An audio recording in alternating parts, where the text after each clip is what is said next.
Olá pessoal, tudo bem? Sejam bem-vindos a mais um aula de potenciação. Espero que vocês gostem, entendam e vamos à aula. Potenciação. Só lembrando, né? Um número qualquer elevado a x igual a b. Então isso aqui a gente já viu, chama-se base. Aqui expoente e aqui o resultado, potência. Assim como o expoente, a base junto com o expoente, isso tudo aqui a gente também chama potência. O resultado e a base com o expoente a gente chama ambos de potência. Tá? Agora, se for separado, o maior aqui é a base, o menor é o expoente. E aí nós vimos que todo número elevado a zero é igual a 1, né? Todo número elevado a 1 é igual a ele mesmo. O 1 elevado a qualquer expoente é igual a 1, né? O zero elevado a qualquer expoente é igual a zero, e são algumas consequências da definição de potenciação, tá? E aí, se você tiver um número, uma potência elevado a um expoente negativo, lembra dos negativos lá do sétimo ano? Então, se você tiver uma potência onde o expoente é negativo, você inverte essa base aqui e eleva ao expoente positivo para poder calcular. Então, aqui, olha, é como se eu tivesse um denominador 1 quando não é dado.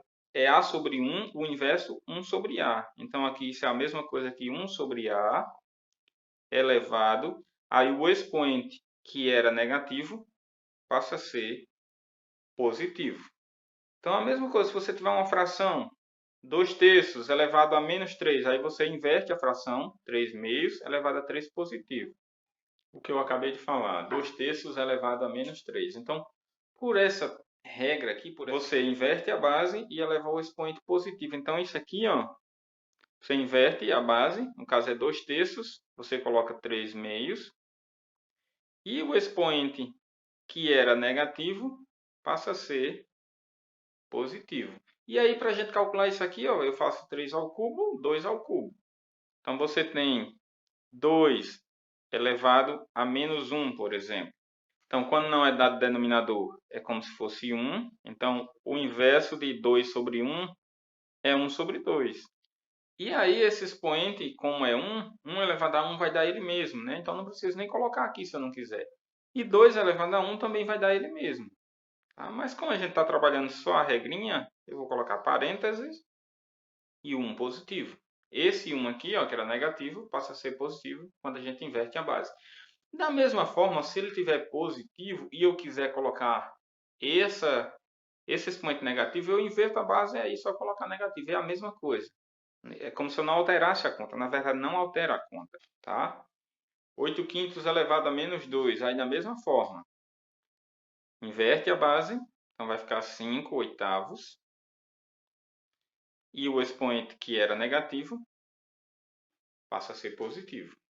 Mais 2. 7 quartos elevado a menos 5. Da mesma forma.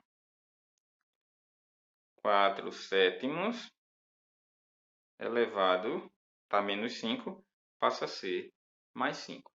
Eu não coloquei nenhum negativo aqui, nenhuma base negativa, mas se eu colocar a base negativa aqui, por exemplo, a diferença é porque aqui vai ficar o sinal negativo, vai continuar do mesmo jeito o sinal. E quando a base é negativa? Se eu quiser calcular uma potência, quando a base é negativa. Então, se você tiver uma base qualquer negativa, eu vou fazer de uma forma geral, genérica. Então, se eu tiver A negativo elevado a um certo x, tá? Só para a gente ter. Então, eu vou olhar. Se o x for par, quer dizer que o resultado vai dar positivo sempre, tá? Se o x for ímpar, o resultado terá o sinal da base. Ou seja, se a base for negativa, continuará sendo negativo. Se a base for positiva, continuará sendo positivo. Exemplo.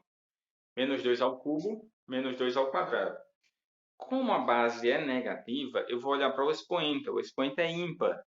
Então, quando o expoente é ímpar, o sinal que fica no resultado é o sinal da base. Como a base é menos, o sinal continua sendo menos no resultado. E aí eu calculo, ó, 2 ao cubo. Lembrando que 2 ao cubo é 2 vezes 2 vezes 2, né? 2 multiplicado por ele mesmo 3 vezes. Então, 2 vezes 2, 4 vezes 2 dá 8. Então, quando a base é negativa, eu olho para o expoente. Se o expoente é ímpar, continua sendo negativo. Se o expoente for par, o resultado dá sempre positivo. Então, aqui vai dar positivo já direto, não precisa nem colocar sinal aqui no resultado, né? Então, 2 ao quadrado, 2 vezes 2, que é 4. Ok? Menos 5 à quarta, base negativa. Então, eu vou olhar para o expoente. Como o expoente é par, o resultado sempre positivo. Então, vai dar mais. 5 à quarta é 5 vezes 5 vezes 5 vezes 5. 4 vezes. Então, 5 vezes 5 dá 25. 25 vezes 5 dá 125. 125 vezes 5 dá 625. Essa continha vocês podem até fazer depois, né? Até na calculadora mesmo. Ok? Então, menos 5 à quarta é 625. Menos 7 meios ao quadrado. Então, do mesmo jeito, base negativa, eu olho para o expoente. Como o expoente é par, o resultado vai ser positivo. Então, vai dar mais. 7 ao quadrado, 7 vezes 7, que é 49. E 2 ao quadrado, 2 vezes 2, que é 4. Mesma coisa aqui, ó. Base negativa, o expoente é ímpar. Então, o resultado vai ter o sinal da base. Se aqui fosse positivo, com o expoente ímpar, permanece positivo, tá certo? O expoente ímpar diz que, se o sinal for negativo, fica negativo. Se o sinal for positivo, fica positivo. O expoente par diz que será sempre positivo.